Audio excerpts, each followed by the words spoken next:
Indian film industry के सबसे उम्दा कलाकारों में से एक गुरुदत्त वो नाम है जिसने अपने छोटे से करियर में लोगों का खूब प्यार कमाया। इंडियन फिल्म इंडस्ट्री के सबसे उम्दा कलाकारों की लिस्ट में शुमार थे गुरुदत्त। फिल्मों को देखने का गुरुदत्त का अपना एक अलग नजरिया था। उनकी कई मूवीज में कॉन्ट्रास्ट की तकनीक देखी जा सकती है। साहिब बीबी और गुलाम में इस टेक्निक को बखूबी दिखाया गया है। उन्होंने हमेशा ऐसी कहानी पर जोर दिया जो रियल लाइफ में लोगों को जोड़ती है। साहिब बीबी और गुलाम में अमीर और गरीब के बीच की गहरी खाई दिखाई गई है जो सामाजिक असमानता पर प्रकाश डालता है। अगर आपने गुरुदत्त की प्यासा देखी है तो आप उनकी क्रिएटिव टैलेंट की तारीफ किए बिना खुद को रोक नहीं सकते। उनके इन फिल्मों से आज के मूवी मेकर्स को काफी कुछ सीखने को मिलता है। गुरुदत्त सिर्फ अपनी फिल्मों की कहानी पर ही नहीं, उसकी कास्टिंग पर भी बहुत ध्यान देते थे। किसी ने गुरुदत्त को भड़काते हुए कहा कि वहीदा बेकार एक्ट्रेस है, वो एक लकड़ी की गुड़िया जैसी है। दरअसल प्यासा के लिए वहीदा का नाम एक डिस्ट्रीब्यूटर ने सजेस्ट किया था। वहीदा को उनका नाम बदलने की भी सलाह दी गई थी, जिस पर एक्ट्रेस ने इनकार करते हुए कहा, माफ करें, यह मेरा अपना नाम है, मेरे माता पिता ने दिया, मैं इसे क्यों बदलूं। वहीदा के बारे में खास बात कही जाती है कि उन्होंने मशहूर एक्टर गुरुदत्त के साथ 3 साल का कॉन्ट्रैक्ट साइन किया था, जिसमें उन्होंने इस शर्त पर काम किया था कि वे फिल्मों में अपनी पसंद के कपड़े पहनेंगी और अगर उन्हें कोई ड्रेस पसंद नहीं आती है तो कोई उनके साथ जबरदस्ती नहीं करेगा। वहीदा ने गुरु की फिल्म CID में काम किया था।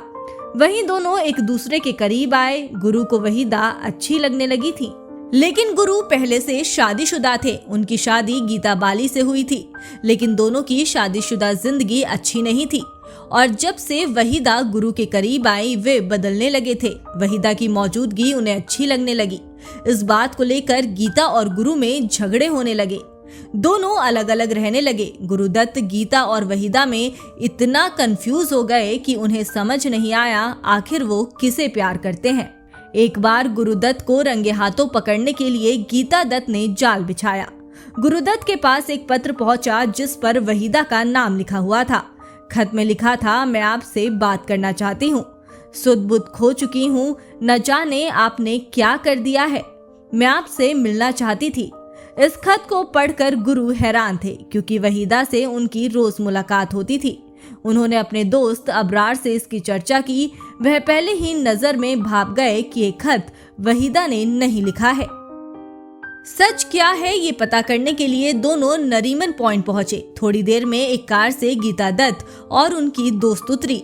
गीता को देखकर गुरुदत्त बेहद खफा हो गए। उन्होंने गीता पर हाथ भी उठा दिया। इस वाकये के बाद दोनों में दूरियां आ गई। गुरुदत्त द अनसेटिस्फाइड स्टोरी किताब के अनुसार एक बार गीता दत्त ने वहीदा पर अपनी भड़ास निकालते हुए कहा कि जब से वो हमारी जिंदगी में आई है तब से जिंदगी नरक हो गई है। BBC की एक रिपोर्ट के अनुसार 9 अक्टूबर को उनके दोस्त अबरार अलवी उनसे मिलने गए तो गुरुदत्त शराब पी रहे थे। इस बीच उनकी गीता दत्त से फोन पर लड़ाई हो चुकी थी। कहा जाता है कि वे अपनी बेटी से मिलना चाहते थे, लेकिन गीता इस बात के लिए तैयार नहीं थी।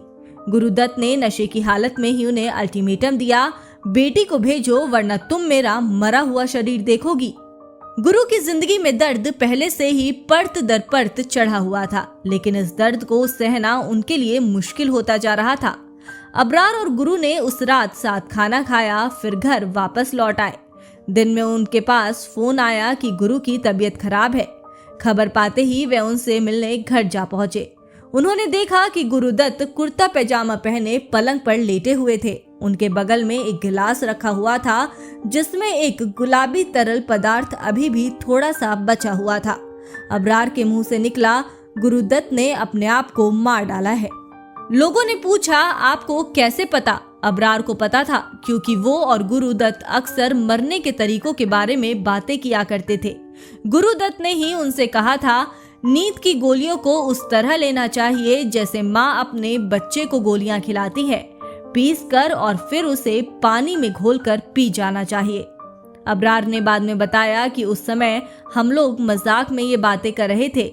मुझे क्या पता था कि गुरुदत्त इस मजाक का अपने ही ऊपर परीक्षण कर लेंगे।